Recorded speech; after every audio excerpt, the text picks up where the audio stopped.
Pagtungtong pa lang nako sa ilang lungsod, nakita na nako ang daghang business establishments. Naa din ang klase-klase patigayon, mapagamay man o dagkong negosyo. Gipalibutan ang ilang plaza og laing-laing mga tindahan. Dili gyud mawagtangan og mga tawo. Susama ning akong gibisita. Mao kini ang dry market dinhi sa lungsod sa Bantayan ug klase-klaseng mga buwad ang atong makit-an dinhi.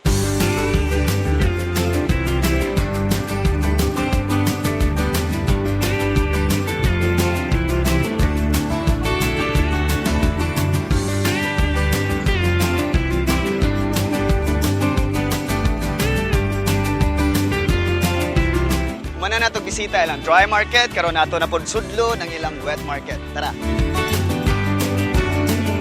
Sulod sa wet market, mapalit nimo ang klase-klaseng mga isda, shells o guban pang mga gasa sa kadagatan. Labas pagyud.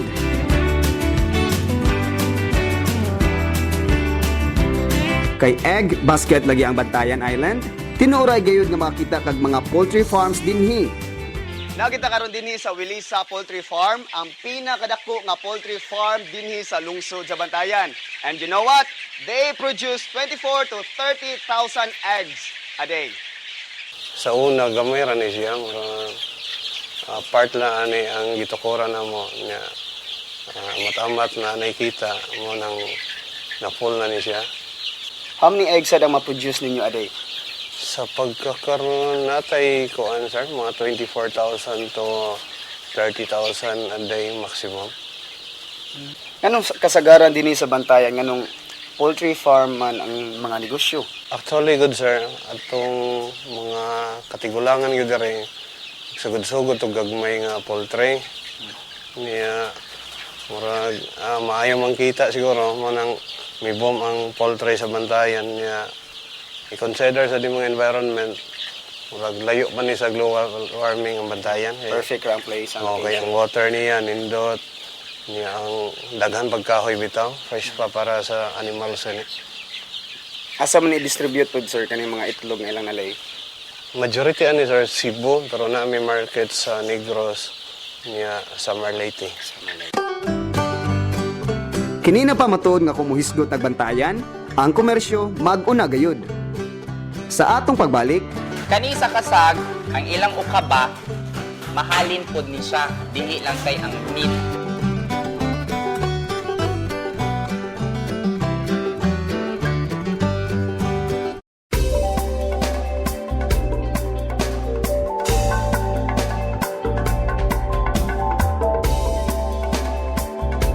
lain na sang source of livelihood ang ako nasugatan. Mukaon ba mo og krupik? Tara, saksihan nato kung giunsa kini pagbuhat. Nakita karon dinhi sa Giwanon Multipurpose Cooperative ug dinhi atong mahibaw-an kung giunsa pag-process ang krupik ug napod sila gipang-process nga sardines. Tana, atong sudlon.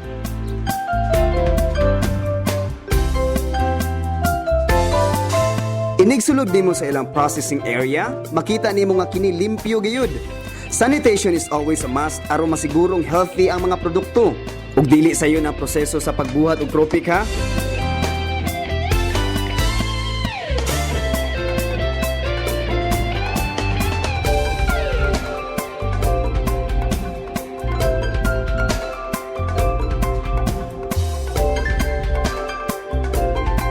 Aside sa krupik, nag-process pud sila mga sardinas.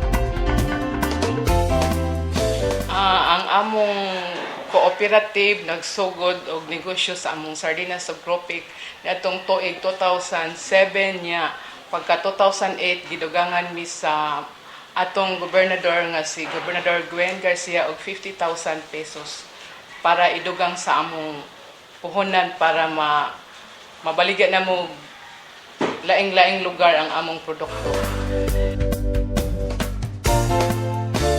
Sigurado ko nga kung matilawan ninyo ang krupik ug ang ilang process nga sardinas, magbalik-balik jud mo.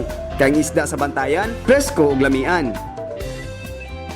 Daghan akong nabisita sa akong walay unda nga pagsuroy-suroy sa lungsod sa Bantayan. Karon, kuyog ta sa usa ka lugar di nagbaha ang akong mga paboritong mga kasag. Ang Agrinex usa ka planta din ninyo masaksihan ang crab meat picking. Sa crab meat picking sa among planta, we have, of course, this is a picking plant. We have different classifications. So usa na ana na atay claw, na atay flower, na atay special. So those are the ilang mga classifications. This is actually maoni tambok sa kasag. Maoni sa Binisaya pa aligi. Aligi. This is the Orange. aligi o the orange one. Kani sa kasag, ang ilang ukaba, mahalin pod ni siya, dili lang kay ang meat. So, ma-notice ninyo na we're actually segregating different parts sa mga shells sa crabs kay after ani, ibulad man ni sila. Ibulad and then ibaligya pod ni sila. Actually kani sila kaning tanan namong products is makuha ni siya mo amo ni siya i-ship dito sa Cebu for canning and then they will going to export this to US. Sa atong pagbalik, Mao ni ang Municipality of Bantayan Demo Farm.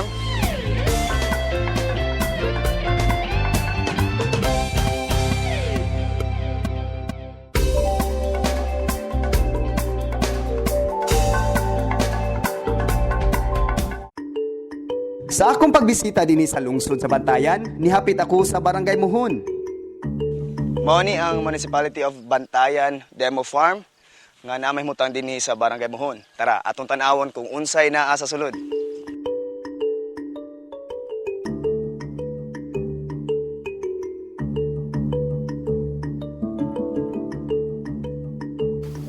Kini siya para ni siya sa init Kani. o init gud kayo kinahanglan ni siya ang covered nya kini protection ni siya sa uwan. Made of plastic ni. Basta init kayo. Init kayo. Laos man siya. Ah, Oo. para maprotektahan, kailangan cover Oo, ni siya. kinahanglan. Pinaagyan ng greenhouse, makatanom kag mga sensitive plants. Susama na lang sa mga cauliflower.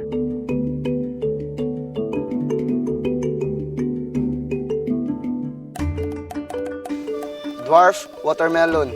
Native daw ni. Wild ra ni nga ri. Nani ra gyud siya gidakon mo nung? Unsa may tawag ani ninyo ani diri? Damudlaw. Damudlaw. Gagmay kayo. Makaon gini siya.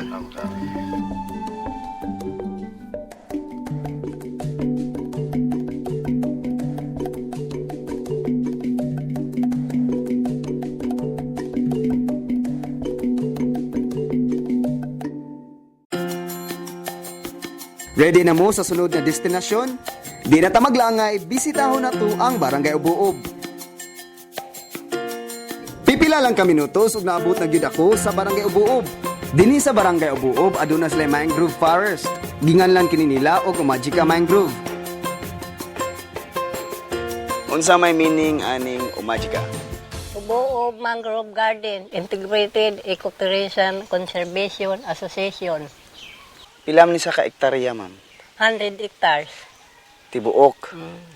Pila may entrance diri, ma'am, kung na mo bisita din. 20 kada usa. Taga usa kung bata, Bata, 10 pesos, bata 10 pesos. Nya kung adult kay 20. 20. Anhi mo dinhi sa Umagica Mangrove para inyo makita kung unsa kanindot dinhi. Inyo makita ang nindot kay nga talan-awon ug aside sa mga talan-awon napoy mga klase-klaseng mga langgam nga ato makita dinhi, di ba? Lingaw ako naglakaw-lakaw, subay ang taas-taas nilang boardwalk. Aduna daw 3 ka mangrove species dinhi, ubay-ubay usab. Katong mga hilig ug mga nature hopping, ayaw baya ninyo kalimti pagbisita ang Umagica Mangrove Forest. Sa atong pagbalik, Karaan na gid kayo.